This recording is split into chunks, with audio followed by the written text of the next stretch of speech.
Hello friends, welcome back to my channel NN square. ஒவ்வொரு உணவிற்கும் சிறந்த சுவை தாருங்கள். இன்றைக்கி நம்ம வீடியோவில் பார்க்க போகிற ரெசிபி உங்கள் எல்லாருடைய ஆல் டைம் ஃபேவரட்டான ஹைதராபாத் சிக்கன் தம் பிரியாணி தான் பார்க்க போகிறோம். வாங்க வீடியோக்குள்ளே போகலாம். ஹைதராபாத் பிரியாணி அப்படின்னாலே ஃப்ரைட் ஆனியன்ஸ் தாங்க ரொம்ப ரொம்ப இம்பார்ட்டன்ட். இப்போ அதுதான் ஃபர்ஸ்ட் ப்ரிப்பேர் பண்ண போகிறோம். ஃபர்ஸ்ட் ஸ்டவ்வில் ஒரு பேன் வச்சு தேவையான அளவு ஆயில் சேர்த்துக்கோங்க. நம்ம ரஃபாக சாப் பண்ணி வச்சுருக்க ஆனியன்ஸை இப்போ இதில் ஆட் பண்ணிக்கலாம். நல்லா ஃப்ரை பண்ணுங்கள். ரெண்டு பக்கமும் நல்லா கோல்டன் ப்ரௌன் கலர் வரணும், அந்த மாதிரி ஃப்ரை பண்ணிக்கோங்க. ஸ்டவ்வை இந்த ஸ்டேஜில் மீடியம் ஃப்ளேமில் வச்சு ஃப்ரை பண்ணுங்கள். இப்போ நம்மளுடைய ஃப்ரைட் ஆனியன்ஸ் ரெடி ஆகிடுச்சு. இப்போ க்ளீன் பண்ணி வச்சுருக்க சிக்கனை மேரினேட் பண்ணிக்கலாம். ஒரு கப்பு கர்டு எடுத்து அதுக்கு மேலே ஆட் பண்ணிக்கலாம். தேவையான அளவு சால்ட் ஆட் பண்ணிக்கலாம். 1 டேபிள் ஸ்பூன் தனியா பவுடர், 1 டேபிள் ஸ்பூன் காஷ்மீரி மிளகாய் தூள்,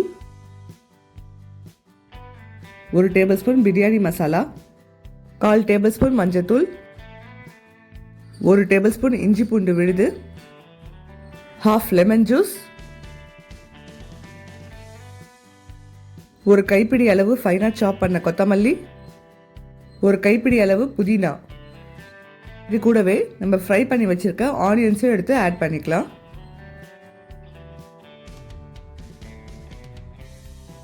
இப்போ இது எல்லாத்தையுமே நல்லா மிக்ஸ் பண்ணி ஒரு 1/2 அன் ஹவருக்கு மேரினேட் பண்ணி வச்சிடலாம்.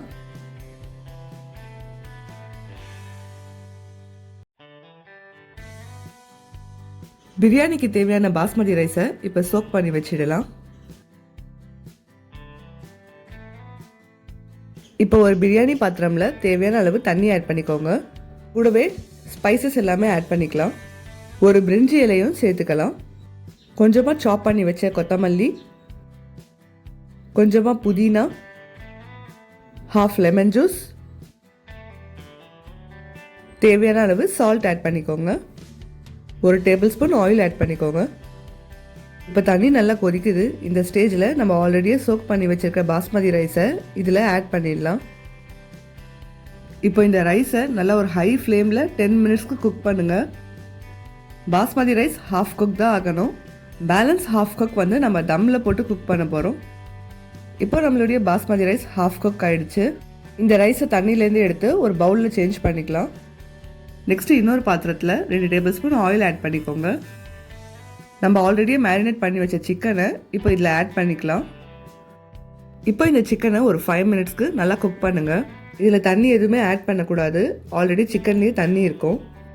இப்போ நம்மளுடைய சிக்கன் நல்லா குக் ஆகிடுச்சு. நம்ம இதில் ரைஸ் ஆட் பண்ணிக்கலாம். நான் ஆட் பண்ணுற மாதிரியே பாஸ்மதி ரைஸை உள்ளே ஆட் பண்ணுங்கள். அப்போ தான் உங்களுடைய ரைஸ் எல்லாமே உடையாமல் லாங் கிரெயினாக வரும். இதுக்கு மேலே ஃப்ரைட் ஆனியன்ஸ், கொஞ்சமாக கொத்தமல்லியை ஆட் பண்ணிக்கலாம். இதுக்கு மேலே லைட்டாக ஃபுட் கலர் ஆட் பண்ண போகிறேன். இது ஆப்ஷனல் தான், வேணும்னா ஆட் பண்ணிக்கலாம்.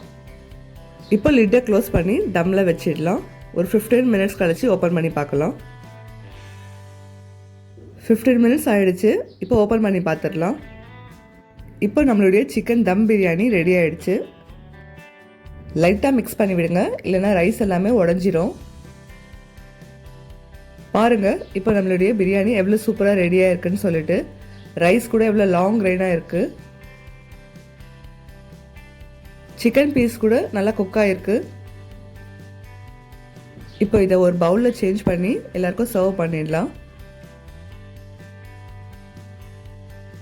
நீங்கள் எல்லாருமே இந்த வீடியோ பார்த்து என்ஜாய் பண்ணியிருப்பீங்கன்னு சொல்லி நம்புகிறேன். இந்த ரெசிபி உங்களுக்கு பிடிச்சிருந்தா மறக்காமல் நம்மளுடைய சேனலை சப்ஸ்கிரைப் பண்ணிக்கோங்க, லைக் பண்ணிக்கோங்க. உங்களுடைய ஃப்ரெண்ட்ஸ் அண்ட் ஃபேமிலிஸ்க்கும் இந்த வீடியோவை ஷேர் பண்ணி விடுங்க. இதே மாதிரி உங்கள் வீட்டில் செஞ்சு பார்த்துட்டு எப்படி வந்தது சொல்லி மறக்காமல் கமெண்ட் செக்ஷனில் கமெண்ட் பண்ணுங்கள் ஃப்ரெண்ட்ஸ். மீண்டும் ஒரு இன்ட்ரெஸ்டிங்கான ரெசிபியில் உங்களை சந்திக்கும் வரை உங்களிடமிருந்து விடைபெறுவது NN ஸ்கொயர். நான் உங்கள் Nasira Naim. Keep supporting us. Tata, bye by.